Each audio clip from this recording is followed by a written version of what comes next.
Kebrutalan mereka pun berlanjut dengan menghilangkan nyawa Euis dan Ratu. Hai, Assalamualaikum warahmatullahi wabarakatuh. Thank you for clicking on this video and welcome back to Anggi di Sana channel.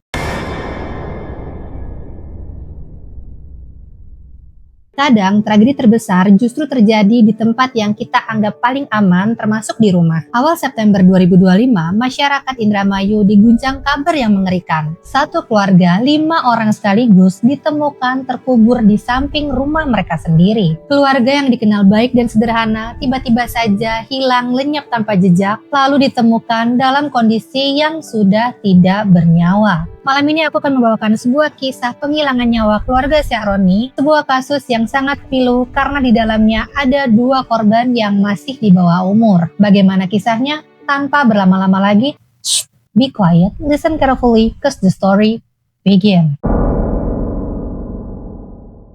Sebelum memasuki kisahnya, tanpa mengurangi rasa hormat, dalam kisah ini aku akan menyebut namanya langsung agar lebih mudah dalam penyampaian cerita. Syahroni adalah sosok yang cukup dikenal di lingkungannya. Beliau merupakan pensiunan pegawai bank yang tetap aktif berwirausaha dengan membuka toko beras dan mengelola usaha sarang burung walet. Syahroni dikenal sebagai figur pekerja keras dan dermawan oleh para kerabatnya. Di rumahnya, Syahroni tidak tinggal sendirian. Beliau tinggal bersama dengan anak laki-lakinya yang bernama Budi Awaludin, Euis Juwita sang menantu, dan 2 cucunya yang masih kecil bernama Ratu dan Bella. Ratu di sini usianya 7 tahun dan Bella usianya 8 bulan. Keluarga Syahroni tinggal di Paoman, Kecamatan Indramayu. Kehidupan keluarga ini tampak rukun, sederhana, dan tidak pernah terlihat adanya masalah yang mencolok. Para tetangganya pun sering melihat aktivitas keluarga tersebut, seperti misalnya Ratu yang sedang bermain, Euis yang sedang sibuk mengurus rumah, dan Budi yang membantu sang ayah. Pada tanggal 1 September 2025 di malam hari, rumah yang biasanya ramai itu tiba-tiba saja terlihat sepi dan tidak ada aktivitas seperti biasanya. Tetangganya pun di sini mulai menaruh rasa curiga karena tidak ada suara Ratu yang sedang bermain ataupun suara tangisan bayi Bella. Lampu rumah pun tidak ada yang menyala di malam hari, bahkan pintu rumah pun tampak terkunci rapat. Rasa penasaran tetangga pun berubah menjadi ketakutan ketika warga melihat ada tanah yang tampak baru tergali di samping rumah. Dari gundukan tanah itu terlihat ada sesuatu yang membuat bulu kuduk berdiri karena terlihat ada kaki manusia yang menyembul dari dalam tanah. Warga pun segera memanggil polisi dan sesampainya polisi di TKP, polisi pun segera melakukan penggalian dan benar saja ditemukan 5 jenazah di dalamnya. Ya, satu keluarga, Syahroni, Budi, Euis, Ratu, dan Bella yang sudah tidak bernyawa terkubur di dalam satu liang kubur yang sama. Kasus ini pun jelas bukanlah kasus kematian biasa. Polisi pun langsung menetapkan kasus ini sebagai dugaan penghilangan nyawa. Otopsi terhadap jenazah pun dilakukan untuk memastikan penyebab kematian. Dari hasil sementara, korban diduga sudah meninggal dunia beberapa hari sebelum ditemukan. Setidaknya ada 11 saksi yang diperiksa oleh tim kepolisian, mulai dari tetangga, kerabat, hingga orang-orang terdekat korban. Mobil milik warga Syahroni pun ikut hilang, dan mobil tersebut kemudian berhasil ditemukan dan dijadikan sebagai bukti kunci penyidikan. Rumor tentang kasus penghilangan nyawa keluarga Syahroni pun beredar dengan cepat. Ada dugaan kuat tentang keterlibatan dari orang terdekat, bahkan muncul satu nama yang dicurigai sebagai pelaku. Siapa dia? Lanjut.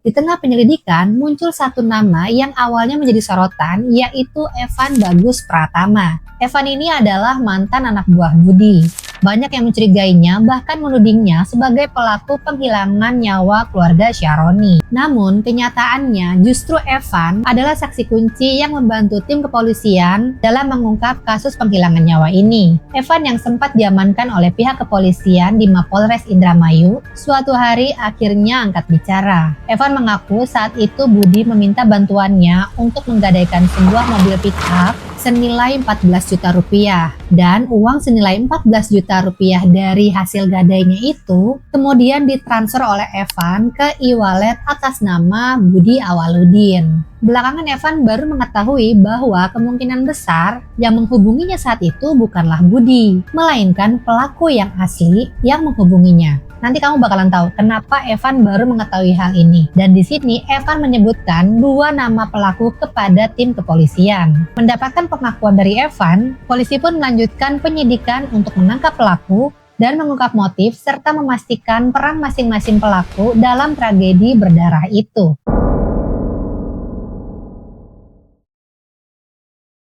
Polda Jawa Barat menggelar perilisan kasus di mana 2 tersangka kasus penghilangan nyawa keluarga Syahroni terungkap, yaitu Ririn Rifanto dan Prio Bagus Setiawan. Tindak penghilangan nyawa berencana ini terjadi pada Jumat dini hari tanggal 29 Agustus 2025, di mana diketahui Ririn Rifanto ini pernah sama-sama bekerja dengan Budi Awaludin di salah satu bank di BRI Indramayu. Di tanggal tersebut, Ririn dan Prio mendatangi rumah Syahroni. Ceritanya mereka berdua ini membujuk Budi untuk berbisnis minyak goreng. Kemudian Budi ini diajak oleh Ririn dan Prio untuk mendatangi sebuah gudang tempat penyimpanan minyak goreng. Sesampainya di sana, bukannya membicarakan mengenai bisnis minyak goreng, Budi malah dianiaya hingga tewas oleh Ririn dan Prio dengan menggunakan pipa besi yang sebelumnya sudah mereka siapkan di sana. Budi pun menghembuskan nafas terakhir setelah Ririn memukul bagian kepala Budi hingga ia terjatuh. Setelah keduanya memastikan Budi telah meninggal dunia, mereka pun kembali mendatangi rumah Syahroni untuk mengincar Syahroni yang tengah tertidur di kamarnya. Ririn di sini kembali menghilangkan nyawa Syahroni dengan pipa besi yang sebelumnya digunakan untuk menghilangkan nyawa Budi tadi. Sementara Prio di sini berjaga-jaga di pintu untuk antisipasi adanya anggota keluarga lain yang mungkin saja akan keluar dari rumah tersebut. Belum selesai sampai situ saja, kebrutalan mereka pun berlanjut dengan menghilangkan nyawa Eis dan Ratu dengan cara dan alat yang sama. Dan mirisnya, adik bayi yang saat itu tiba-tiba menangis tak luput dihilangkan nyawanya dengan cara ditenggelamkan ke dalam bak mandi yang kali ini dilakukan oleh Prio. Aduh, tega banget ya, mana usianya masih 8 bulan. Setelah berhasil menghilangkan nyawa satu keluarga, mereka ternyata masih belum merasa puas juga. Keduanya mencuri barang-barang berharga seperti 3 unit handphone, perhiasan emas, dan juga uang tunai senilai 7 juta rupiah. Keesokan harinya, tanggal 30 Agustus 2025, emas yang mereka curi pun mereka jual di Pasar Mambo senilai 3 juta rupiah. Dan dari hasil penjualan emas tersebut, mereka sempat membeli terpal untuk membungkus kelima jasad korban yang kemudian mereka kubur di halaman belakang rumah.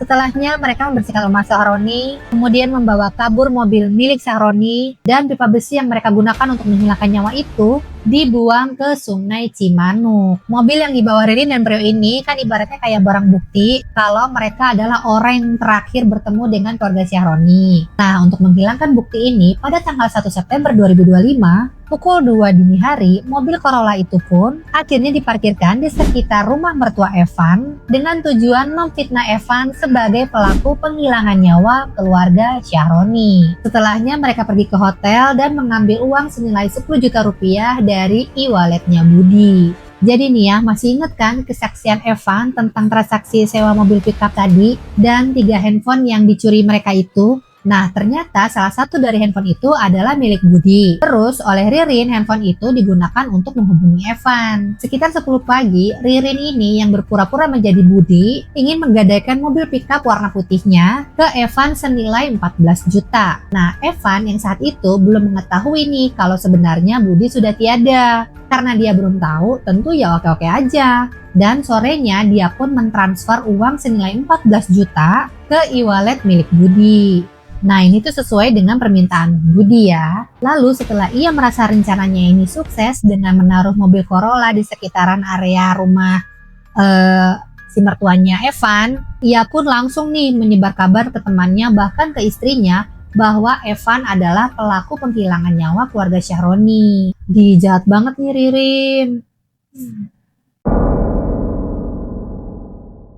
Ririn dan Prio sempat kabur ke Jakarta lalu ke Bogor dengan menggunakan travel pada tanggal 2 September 2025 lalu keesokan harinya ke Semarang, di tanggal 4 September kabur lagi ke Depok, dan tanggal 5-nya ke Surabaya. Karena mereka nggak tahu lagi nih mau kemana, pelarian mereka pun terhenti saat kembali ke Indramayu pada tanggal 6 September 2025, di mana saat itu mereka berniat kabur untuk menjadi ABK, anak buah kapal yang durasi pelayarannya itu sampai 8 bulan. Gini nih, kalau punya salah nggak akan tenang kan tuh hari-harinya mereka. Nah, balik lagi nih, kepolisian yang saat itu sudah mengantongi keterangan dari Evan, dan beberapa barang bukti pun akhirnya berhasil ditemukan. Akhirnya pada tanggal 8 September 2025, pukul 2:30 dini hari, polisi berhasil menangkap Ririn dan Prio di Kecamatan Kedokan Bunder. Ternyata diketahui Ririn adalah residivis sekaligus pelaku utama dari kasus penghilangan nyawa. Sementara mirisnya, Prio baru pertama kali melakukan tindak kejahatan penghilangan nyawa dan naasnya adik bayi yang menjadi korban pertamanya. Kalian penasaran nggak apa motifnya? Yuk masuk!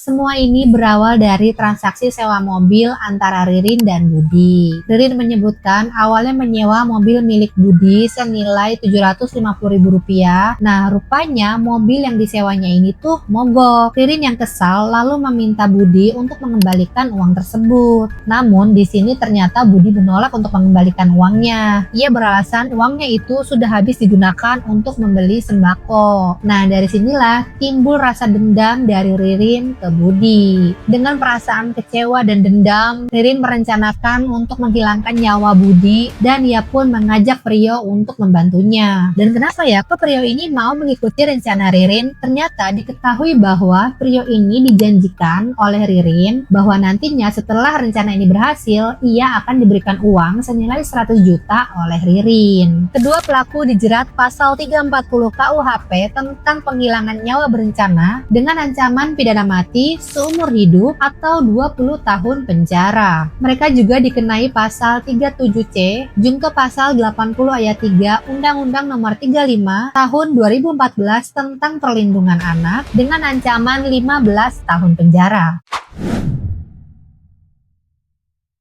Itulah tadi kisah kasus penghilangan nyawa keluarga Haji Syahroni. Kini kelima jenazah keluarga Haji Syahroni telah dimakamkan secara layak pada tanggal 3 September 2025 lalu di pemakaman keluarga Muhasi Desa Sindang, Indramayu. Tragedi keluarga Syahroni bukan tentang tindak kejahatan yang kejam, tapi juga cermin betapa rapuhnya hidup manusia di hadapan rasa dendam dan keserakahan. Kadang masalah yang terlihat kecil seperti hutang, sewa, atau perselisihan ringan bisa berujung pada sesuatu yang tak pernah kita bayangkan, bahkan sanggup untuk menghilangkan nyawa satu keluarga sekaligus. Kasus ini mengajarkan kita untuk selalu waspada, sekaligus mengingatkan kita bahwa tidak semua orang di sekitar kita memiliki niat yang tulus. Dari luar, seseorang bisa tampak seperti biasa aja, namun di balik itu ternyata tersimpan potensi gelap yang bisa menghancurkan kehidupan orang lain. Dan mungkin dari kasus ini, pesan terbesarnya adalah jangan pernah meremehkan luka hati atau dendam yang sudah dipendam terlalu lama, karena ia bisa menjelma menjadi amarah yang buta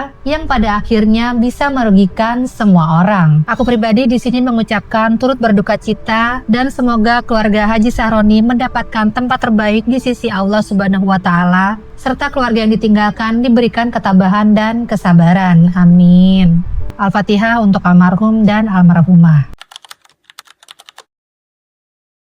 Kalau kamu suka dengan video ini, klik like buttonnya dan share ke semua sosial media yang kamu punya. Dan buat kamu yang belum subscribe channel ini, segera subscribe dan aktifkan lonceng notifikasinya supaya kamu nggak ketinggalan video yang baru aku upload. Tentunya buat kamu yang sudah subscribe channel ini, terima kasih banyak karena kamulah aku semakin semangat menyajikan kisah-kisah yang seru, menarik, dan menegangkan. Thank you so much for watching, tetap hangat, tetap waspada, dan semoga kita yang masih diberikan kesempatan hidup bisa lebih menghargai keluarga, lebih berhati-hati dalam bergaul, serta tidak membiarkan dendam dan keserakahan menguasai diri kita sendiri. Sampai ketemu lagi di kisah selanjutnya. Bye. Assalamualaikum warahmatullahi wabarakatuh.